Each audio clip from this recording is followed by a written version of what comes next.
The sun had long disappeared beyond the jagged Alaskan horizon, leaving the office building swallowed by an endless night.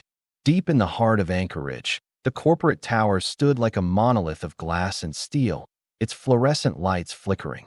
Weakly against the creeping cold that it was just past midnight when Sarah, the night shift analyst, noticed the power dip. The hum of computers slowed, monitors dimmed, and the building's heating faltered. Outside, a brutal blizzard howled, trapping everyone inside.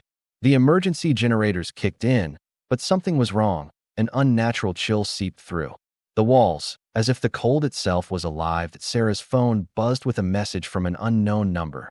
"You shouldn't be here." She laughed nervously, assuming a prank.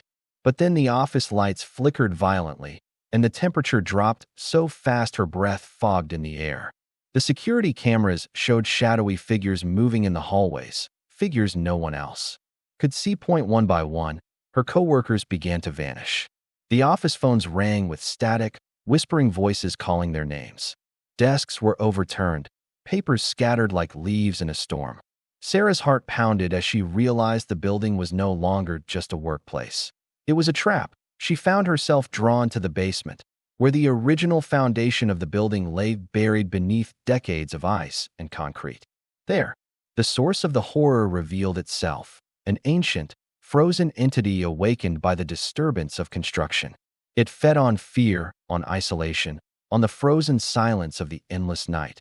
With only a flickering flashlight and her wits, Sarah fought to escape the building's grasp.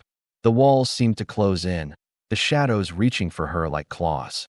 But just as the entity lunged, the emergency generator sputtered and died, plunging the office into absolute darkness. In that moment, Sarah screamed, not just in terror, but in defiance.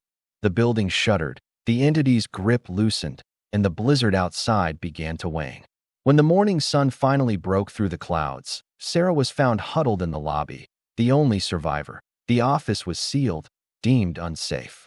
But sometimes, when the wind howls and the night is darkest, employees swear they hear faint whispers and see fleeting shadows behind the frosted windows.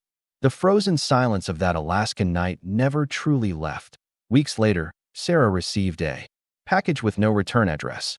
Inside was a small, ancient shard of ice, perfectly clear but impossibly cold to the touch. Alongside it was a note, scrawled in shaky handwriting. "It's not over. It's waiting."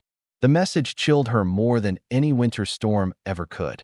The entity was still out there, lurking beneath the surface, biding its time until the next disturbance awakened it once more.